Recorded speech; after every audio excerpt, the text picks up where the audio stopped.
perjuangan kemerdekaan Indonesia, kita sering membayangkan perlawanan bersenjata, organisasi politik, atau tokoh-tokoh besar yang berpidato di depan massa. Namun, ada satu alat perjuangan yang sering terlupakan, yaitu media pers. Pada awal abad ke-20, surat kabar menjadi ruang penting untuk menyebarkan gagasan, membangun kesadaran politik, dan juga menumbuhkan semangat kebangsaan. Salah satu media yang memiliki peran besar dalam proses tersebut adalah Utusan Hindia. Nah, sobat, di video kali ini saya akan membahas bagaimana sih Utusan Hindia ini berfungsi sebagai media propaganda nasionalisme di bawah pengaruh Haji Umar Said Tjokro Aminoto pada periode 1919 sampai 1920. Penelitian ini berfokus pada 3 pertanyaan utama. Pertama, bagaimana Utusan Hindia berperan sebagai media propaganda nasionalisme pada periode 1916 hingga 1920. Kedua, bagaimana isi pemberitaan dan strategi komunikasi yang digunakan surat kabar tersebut dalam membangun kesadaran politik masyarakat pribumi. Dan yang terakhir, bagaimana pengaruh Haji Umar Said Tjokro Aminoto terhadap arah ideologi serta propaganda nasionalisme yang dikembangkan melalui Utusan Hindia. Untuk memahami peran Utusan Hindia, kita perlu melihat kondisi Hindia Belanda pada awal abad ke-20.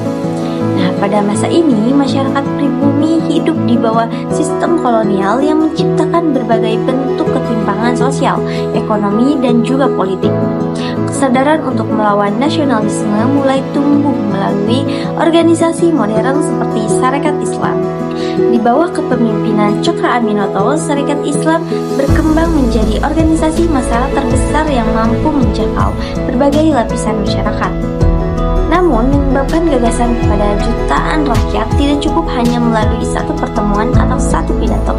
Dibutuhkan media yang mampu menjangkau pembaca secara luas. Nah, dalam konteks inilah Utusan Hindia hadir sebagai sarana komunikasi politik dan juga penyebaran ide nasionalis. Jika dilihat secara sekilas, Utusan Hindia tampak seperti surat kabar biasa yang menyajikan berita dan juga informasi. Namun, setelah dianalisis lebih dalam, surat kabar ini itu sebenarnya menjalankan fungsi yang jauh lebih besar. Utusan Hindia tidak hanya menyampaikan fakta, tapi juga membentuk cara berpikir masyarakat melalui berbagai artikel dan juga opini. Surat kabar ini mengajak rakyat pribumi untuk memahami ketidakpastian kolonial dan menyadari pentingnya persatuan. Dengan kata lain, media ini menjadi alat pendidikan politik yang membantu membangun kesadaran nasional. Hal menarik dari Utusan Hindia adalah cara penyampaian pesan nasionalismenya. Nasionalisme tidak selalu disampaikan secara langsung melalui kata Indonesia atau kemerdekaan. Sebaliknya, surat kabar ini menggunakan bahasa solidaritas Islam, persatuan umat, dan perlawanan terhadap ketidakadilan sebagai strategi komunikasi. Contohnya dapat dilihat pada pemberitaan mengenai Komit Tentara Nabi Muhammad tahun 1918. Berita tersebut bukan hanya membahas organisasi keagamaan, tapi juga membangun kesadaran kolektif bahwa masyarakat pribumi memiliki kepentingan dan nasib yang sama. Strategi ini efektif karena identitas keagamaan lebih mudah diterima oleh masyarakat pada masa itu dibandingkan propaganda politik yang terlalu terang-terangan. Peran Tjokro Aminoto menjadi faktor penting dalam perkembangan Utusan Hindia. Sebagai pemimpin Sarekat Islam, Tjokro Aminoto memahami bahwa perjuangan tidak hanya dilakukan melalui aksi organisasi, tapi juga melalui penguasaan opini publik. Karena itu, memanfaatkan pers sebagai alat untuk menyebarkan gagasan persatuan, ketidakadilan sosial, dan juga kritik terhadap kolonialisme. Pengaruhnya terlihat dalam arah pemberitaan Utusan Hindia yang konsisten mendapatkan rakyat pribumi sebagai subjek perjuangan. Nah, dalam hal ini, surat kabar tersebut dapat dipahami sebagai perpanjangan strategi komunikasi politik Tjokro Aminoto. Secara kritis, keberhasilan Utusan Hindia tidak hanya terletak pada jumlah pembacanya, tetapi juga pada kemampuannya membentuk kesadaran kolektif. Media ini menunjukkan bahwa nasionalisme Indonesia tidak lahir secara spontan. Nasionalisme dibangun melalui proses panjang penyebaran gagasan, pendidikan politik, dan juga pembentukan identitas bersama.